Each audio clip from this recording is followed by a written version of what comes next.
सवेरा होने पर दोनों ओर की सेनाएं बड़े उत्साह और निर्णायक युद्ध की स्थिति लेकर मैदान में उतरी। द्रोणाचार्य ने चक्र सकट व्यूह का निर्माण किया। सब प्रकार से तैयार होकर द्रोणाचार्य ने जयद्रथ से कहा, राजन, तुम भूरिश्रवा, कर्ण, अश्वत्थामा, शल्य, वृषसेन, कृपाचार्य तथा 1,00,000 घुड़सवार, 60,000 रथ, 14,000 मत वाले गजराज तथा 21,000 कवचधारी पैदल सैनिकों को साथ लेकर मुझसे 6 कोस की दूरी पर जाकर डटे रहो। वहाँ तुम्हारा कोई कुछ नहीं बिगाड़ सकेगा। इस प्रकार जयद्रथ की रक्षा के पूरे प्रबंध कर लिए गए। सबसे पहले दुर्मशर्ण अपनी गज सेना लेकर आगे बढ़ा। अर्जुन ने युद्ध भूमि में पहुंचते ही शंखनाद किया और शत्रु सेना के प्रहारों का उत्तर देना आरंभ कर दिया। अर्जुन ने प्रबल आक्रमण द्वारा दुर्मशर्ण के छक्के छुड़ा दिए। उसकी गज सेना का संहार कर डाला और उसके सैनिक पलायन कर गए। फिर दुशासन आगे आया, उसे भी मुंह की खानी पड़ी। कौरव वीरों के हताहत करते हुए अर्जुन द्रोणाचार्य के सामने आए। द्रोणाचार्य ने अर्जुन पर बाणों से प्रहार करना आरंभ कर दिया। अर्जुन ने भी उसका उत्तर दिया। दोनों में विकराल संग्राम हुआ। बहुत देर तक युद्ध होता रहा। तब श्री कृष्ण ने अर्जुन से कहा, अर्जुन, द्रोणाचार्य का प्रतिरोध कठिन है। कहीं ऐसा न हो कि इनसे लड़ने में ही हमारा अधिक समय बीत जाए। इसलिए द्रोणाचार्य को छोड़कर हमें आगे बढ़ना चाहिए। श्री कृष्ण से अर्जुन ने सहमति प्रकट की और अर्जुन का रथ आगे बढ़ा। बाणों की वर्षा करते हुए अर्जुन अपने लक्ष्य की ओर चले। द्रोणाचार्य ने जब यह देखा तो अर्जुन से कहा, अर्जुन, तुम इस प्रकार कहाँ चले जा रहे हो? तुम तो रण क्षेत्र में शत्रु को पराजित किए बिना नहीं लौटते थे। अर्जुन ने निवेदन किया, आचार्य, आप मेरे शत्रु नहीं हैं, मेरे गुरु हैं। मैं आपका पुत्र के समान प्रिय शिष्य हूँ। मैं शत्रु का वध करने ही जा रहा हूँ। युधामन्यु तथा उत्तमौजा आदि वीरों से संरक्षित अर्जुन कौरव सेना को कुचलते हुए आगे बढ़ने लगे। कृतवर्मा आदि से युद्ध करते हुए अर्जुन ने कौरवों की सेना में प्रवेश किया। घमासान लड़ाई हुई, जिसमें अर्जुन ने अनेकानेक वीरों के साथ श्रुतयुद्ध और सुदक्षिण को मार डाला। अपने दल की बुरी तरह पराजय होते देख दुर्योधन ने द्रोणाचार्य को उलाहना दिया। द्रोणाचार्य ने दुर्योधन से कहा कि तुम स्वयं जाकर अर्जुन से युद्ध करो। मैं तुम्हें दिव्य कवच से सुसज्जित करता हूँ। इसके रहते कोई भी तुम्हारा बाल बांका नहीं कर सकेगा। द्रोणाचार्य ने मंत्रों से अभिषिक्त करके सुवर्णमय दिव्य कवच दुर्योधन को बांध दिया। वह कवच धारण करके दुर्योधन अर्जुन के सामने जा डटा। उधर द्रोणाचार्य और धृष्टद्युम्न के बीच भयानक युद्ध होने लगा। द्रोण ने धृष्टद्युम्न को बुरी तरह घायल किया। इस पर सात्विकी उसकी रक्षा के लिए आया। द्रोणाचार्य का सात्विकी से भी घोर संग्राम हुआ। दोनों ओर के असंख्य सैनिक मारे गए। दुर्योधन दिव्य कवच से सुरक्षित होकर अर्जुन तथा श्री कृष्ण पर प्रहार करने लगा। अर्जुन प्रतिकार करता, परंतु कोई लाभ नहीं हुआ। अर्जुन के शक्तिशाली बाण भी दुर्योधन की देह से टकराकर भूमि पर गिर जाते। दुर्योधन अर्जुन और श्री कृष्ण को घायल करता हुआ हर्ष मनाता रहा। निराश होकर श्री कृष्ण और अर्जुन ने परस्पर विचार विनिमय किया। वे दोनों इस नतीजे पर पहुँचे कि हो न हो द्रोणाचार्य ने दुर्योधन को दिव्य कवच से सुरक्षित कर दिया हो। अतः दुर्योधन को परास्त करने के लिए अन्य उपाय से काम लेना पड़ेगा। अब अर्जुन ने विकराल रूप धारण कर पहले तो अपने तीखे बाणों से दुर्योधन के घोड़ों और अंगरक्षकों को मार गिराया। फिर दुर्योधन के धनुष और दस्ताने काट डाले और रथ को टुकड़े टुकड़े कट डाला। फिर उसकी दोनों हथेलियों में वाण मारकर उन्हें बेकार कर दिया। अर्जुन ने दुर्योधन की अंगुलियों के नाखूनों को भी घायल कर दिया। इस तरह हर प्रकार से विवश होकर दुर्योधन युद्ध भूमि से भाग खड़ा हुआ। फिर दुर्योधन की रक्षा को आए महारथियों से अर्जुन का युद्ध हुआ। पांडव सेना भी पूरे वेग से द्रोणाचार्य से लोहा ले रही थी, पर द्रोणाचार्य को हराना आसान काम नहीं था। उन्होंने न केवल पांडव सेना को बुरी तरह घायल किया, बल्कि युधिष्ठिर का रथ भंग करके उन्हें भी युद्ध भूमि से पलायन करने को विवश कर दिया। पांडव सेना के अन्य वीर युद्ध भूमि में डटे रहे और कौरवों के कई रथियों को मार गिराया।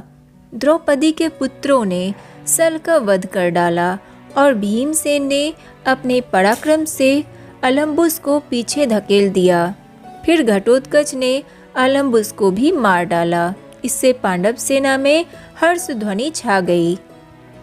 सात्विकी और द्रोणाचार्य का भयानक संग्राम हुआ।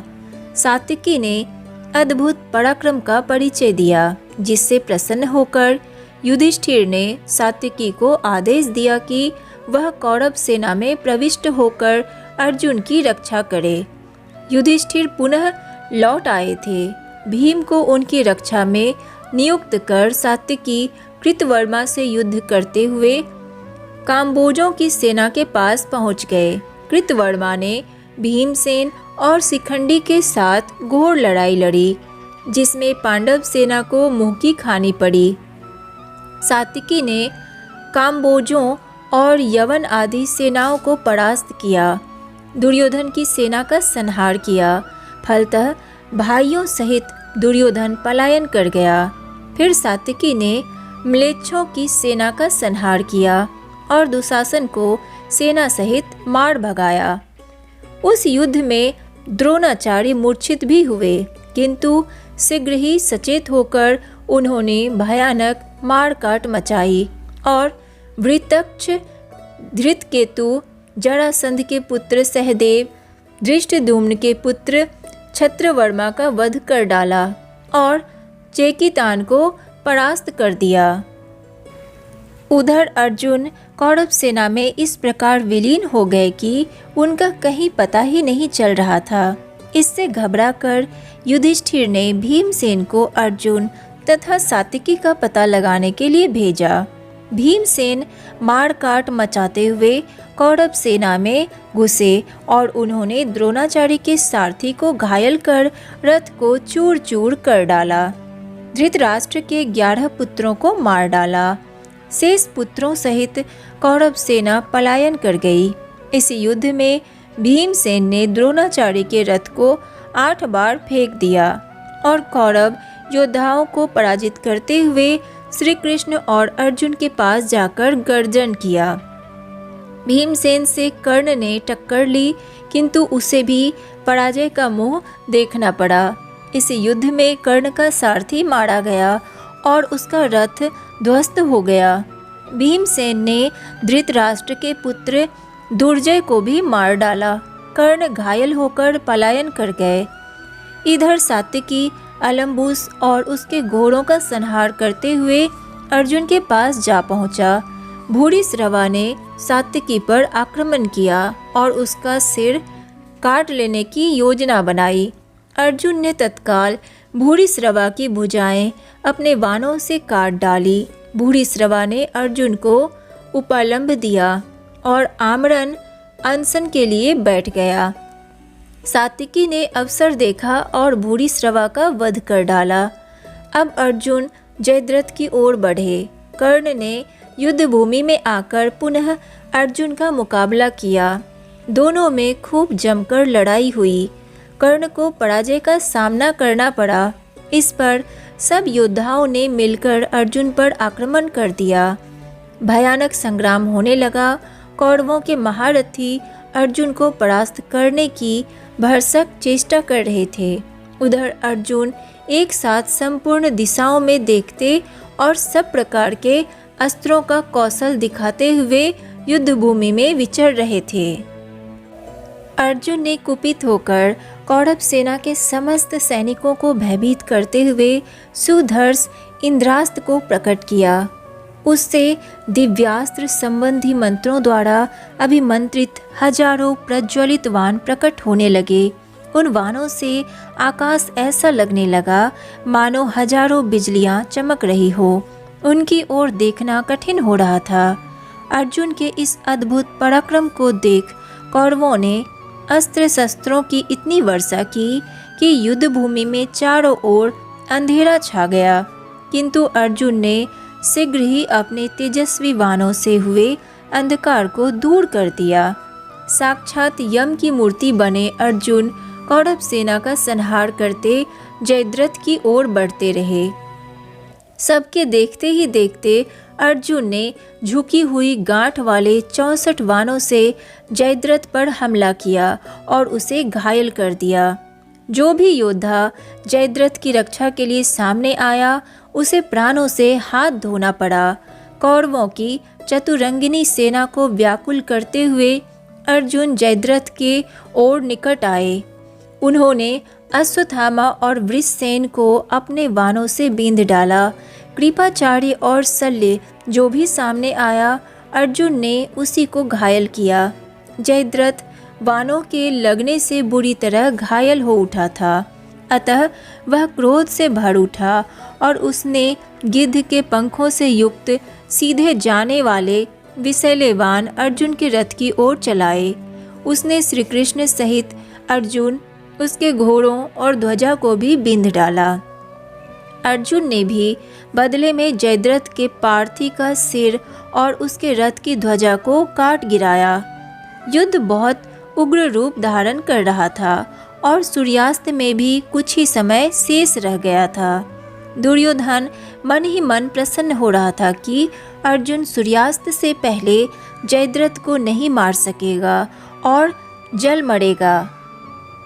सूर्य को तेजी के साथ अस्ताचल की ओर जाते देख उतावले हुए श्री कृष्ण ने अर्जुन से कहा, अर्जुन, जयद्रथ प्राण बचाने की इच्छा से भयभीत हुआ 6 महारथियों के बीच सुरक्षित खड़ा है। इन महारथियों को परास्त किए बिना जयद्रथ को बिना माया के इस समय जीतना कठिन है।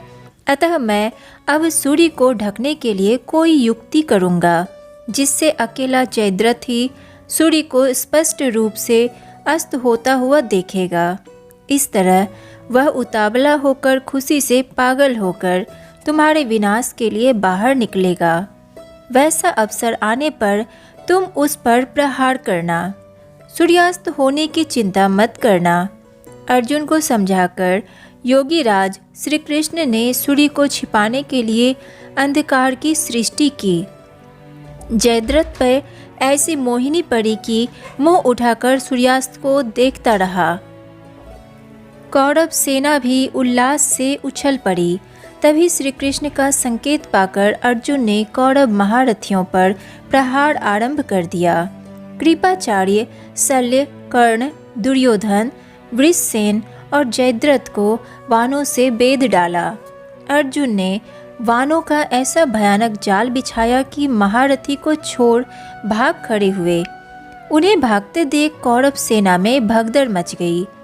तभी अर्जुन ने अग्नि के समान तेजस्वी और भयंकर वाण तर्कस से निकाला और उसे मंत्रों से अभिषिक्त करके गांडीव पर चढ़ाया और जयद्रथ को लक्ष्य करके छोड़ दिया। उसके प्रयोग की विधि और जयद्रथ को मिले वरदान तथा उसके पिता के द्वारा दिए गए अभिश्राप की पूरी बात श्री कृष्ण ने अर्जुन को समझा दी थी। अर्जुन ने सभी बातों को ध्यान में रखते हुए दिव्य बाण छोड़ा था। गांडीव धनुष से छूटा हुआ यह शीघ्रगामी बाण सिंधुराज का सिर काटकर बाज पक्षी के समान उसे आकाश में ले उड़ा। उस वाण ने जयद्रथ का वह कटा हुआ सिर स्यमन पंचक से बाहर संध्योपासना में लीन तपस्वी वृक्षत्र की गोदी में डाल दिया। जयद्रथ के पिता आंखें बंद किए जप कर रहे थे, अतः उन्होंने पुत्र का कटा हुआ सिर नहीं देखा। जप समाप्त करके जैसे ही वह उठे, उनकी गोदी से जयद्रथ का सिर भूमि पर गिर पड़ा। पुत्र का मस्तक पृथ्वी पर गिरते ही तपस्वी पिता के मस्तक के भी 100 टुकड़े हो गए। उधर जैसे ही जयद्रथ का सिर अर्जुन ने काटा, श्री कृष्ण ने माया से रचा अंधकार समेट लिया। अभी सूर्यास्त नहीं हुआ था। अपनी विजय देख श्री कृष्ण और अर्जुन ने अपने अपने शंख बजाए। पांडव सेना में हर्षोल्लास छा गया और कौरव सेना के मुंह लटक गए। जयद्रथ का वध कर पांडव सेना द्रोणाचार्य को पराजित करने के लिए व्यस्त हो गई। 14वें दिन के युद्ध की 2 बातें मुख्य थी। एक तो जयद्रथ का बड़ी नाटकीय परिस्थितियों में अंत, दूसरे युद्ध के सभी नियमों का उल्लंघन। आज सूर्यास्त के बाद भी युद्ध बंद नहीं हुआ। आज तक पहुँचते पहुँचते यूं भी बहुत से नियम ढीले पड़ चुके थे। युधिष्ठिर पांडवों की विजय से इतने उल्लासित हुए कि रात पड़ने की चिंता ना करते हुए उन्होंने अपनी सेना के साथ द्रोणाचार्य पर हमला बोल दिया। दोनों ओर की सेनाएं मसालों की रोशनी में लड़ाई में व्यस्त हो गई। तो आज के लिए बस इतना ही। इससे आगे की कहानी मैं आपको नेक्स्ट वीडियो में सुनाऊंगी। अगर वीडियो अच्छी लगी हो तो वीडियो को लाइक कीजिए, सनातन रहस्य को सब्सक्राइब कीजिए और ज़्यादा से ज़्यादा शेयर कीजिए। राधे राधे।